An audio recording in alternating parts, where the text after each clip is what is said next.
बिस्मिल्लाहिर्रहमानिर्रहीम। व्यूअर्स अस्सलाम वालेकुम, क्या हाल है आपके? अल्लाह ताला से दुआ है आप जहाँ कहीं भी हों खैरियत से हों, खुश हों, आबाद हों अपने अपने घरों में, आमीन। ये है अपना यूट्यूब चैनल और मैं वायदा के किचन में हूँ। तो चलिए आइए, आज मैं आपके साथ बड़ी अच्छी रेसिपी शेयर कर रही हूँ, इंशाल्लाह आपको पसंद आएगी। आज हम बनाएंगे आलू मटर और अंडे की सब्ज़ी। बहुत मज़े की बनती है, बहुत यूनिक रेसिपी है। तो चलिए आइए, मैं आपको चीज़ें बता देती हूँ जो हमें चाहिए अंडे, आलू और मटर बनाने के लिए। ये देख लीजिए, मेरे पास 3 बड़े साइज़ के प्याज थे जिनको मैंने चॉप कर लिया, ठीक है। इसके अलावा मेरे पास ये 2 प्याली के करीब मटर हैं, मटर के दाने हैं जिनको मैंने बहुत अच्छे से धो लिया। इसके अलावा मेरे पास हाफ केजी आलू थे, आप देख सकते हैं, इनको मैंने इस तरह स्लाइस में काट लिया है, ठीक है। इसके अलावा ये सब्ज़ धनिया है, अदरक है, सब्ज़ मिर्चें हैं, एक अदर टमाटर था जिसका मैंने छिलका रिमूव करके उसे मैंने काट लिया। इसके अलावा मेरे पास मसालों में है हाफ टी स्पून हल्दी और सुरख मिर्च है 1 टीस्पून, 1 टीस्पून ही कुटी हुई सुरख मिर्च है और 1 टीस्पून ही धनिया पाउडर है।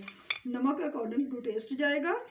तो चलिए आइए रेसिपी शुरू करते हैं, बनाना शुरू करते हैं। ये देख लीजिए, सबसे पहले मैंने कढ़ाई में ये 2 चम्मच ऑयल डाल के गर्म होने के लिए रख दिया है। अब इसमें हम ये प्याज शामिल करेंगे। बिस्मिल्लाहिर्रहमानिर्रहीम।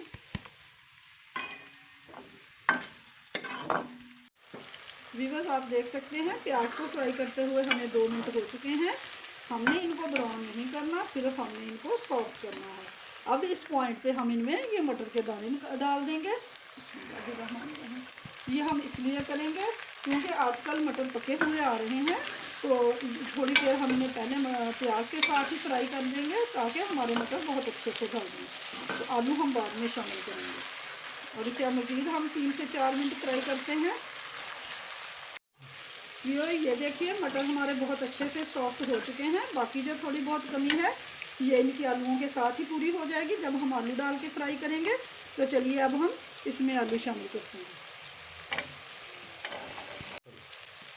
ये देखिए, आलूओं को और मटरों को फ्राई करते हुए हमें 3 से 4 मिनट मज़ीद हो चुके हैं। अब इनमें हम ये टमाटर शामिल करेंगे। व्यूअर्स आपको बता दूं, मैंने ये सारा प्रोसीजर मीडियम फ्लेम पे किया है। अब मैं फ्लेम थोड़ी सी कम कर दूंगी और इसके साथ ही मैं इसमें ये स्पाइसेस डाल दूंगी। फ्लेम हम इसलिए कम करेंगे कि हमारे मसाले जले नहीं। और इसके साथ ही मैंने अदरक में 2 चम्मच पानी डाल के इसका पेस्ट बना लिया था, हम वो शामिल करेंगे। तो चलिए अब अपने सब्ज़ी को मिक्स करते हैं। व्यूअर्स मसाला डाल के मैंने 1 मिनट मज़ीद फ्राई कर लिया है अपनी सब्जियों को। अब हम अपनी कढ़ाई को थोड़ा सा ऐसे तिरछा करेंगे और इसमें जो हमारा मेन इंग्रेडिएंट है अंडे, ये मैं इसमें ऐसे डाल दूंगी, जिनको मैंने तोड़ के हल्का सा फेंट लिया है।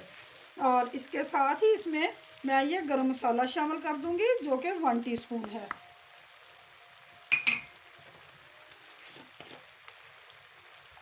और थोड़ी सी ये हाफ टी स्पून के आसपास ब्लैक पेपर शामिल करेंगे। अब हम अंडों के फ्राई होने का इंतज़ार करते हैं। व्यूअर्स अंडे हमारे फ्राई हो चुके हैं, इन्हें हम अपनी सब्ज़ी में शामिल करते हैं। और इसके साथ ही ये 4 मैंने सब्ज़ मिर्चें काट ली थी, ये हम ऊपर से इसमें डाल देंगे। तो चलिए अब इन्हें हम सब्ज़ी में शामिल करते हैं। व्यूअर्स अंडे और सब्ज़ मिर्चें मैंने शामिल कर दी हैं, इनको मैंने बहुत अच्छे से सब्ज़ी में मिक्स कर दिया है। व्यूअर्स ये देख लीजिए, झटपट बनने वाली रेसिपी है और इंतहाई मज़ेदार है। इतनी मज़ेदार बनती है कि आपकी सोच है, आप प्लीज़ बना के देखिए, इंशाल्लाह आपको बहुत पसंद आएगी ये भुजिया। अब इसमें मैं ये थोड़ा सा धनिया शामिल करती हूँ। व्यूअर्स अगर आपको मेरी रेसिपीज़ पसंद आती हैं तो प्लीज़ मायदा के किचन को सब्सक्राइब कीजिए और साथ लगे बेल आइकन के बटन को प्रेस करना मत भूलिए, ताकि आप तक मेरी नई आने वाली वीडियोस का नोटिफिकेशन बर वक्त और फ्री में पहुंचता रहे। तो चलिए अब इसे हम 2 मिनट के लिए दम पे रखते हैं, तो फिर आपसे मिलते हैं। व्यूअर ये देखिए, अपनी सब्ज़ी को मैंने डिश आउट कर दिया है, जो कि हमने आलू मटर और अंडे की भुजिया बनाई है। इंतहाई मज़ेदार बनती है, इतनी अच्छी खुशबू आ रही है। तंदूर की रोटी के साथ खाइए या घर की चपाती के साथ, इंशाल्लाह बहुत मज़े की लगेगी। तो चलिए बनाइए, खाइए और दुआओं में याद रखिए। फिर मिलेंगे एक और नई रेसिपी के साथ। रेसिपी पसंद आए तो प्लीज़ लाइक करना, शेयर करना मत भूलिए। अगर आपकी कोई पसंद है, कोई फरमाइश है, तो प्लीज़ कमेंट बॉक्स में मुझे लिख भेजिए, इंशाल्लाह मैं पूरी करने की कोशिश करूँगी। अल्लाह हाफिज़।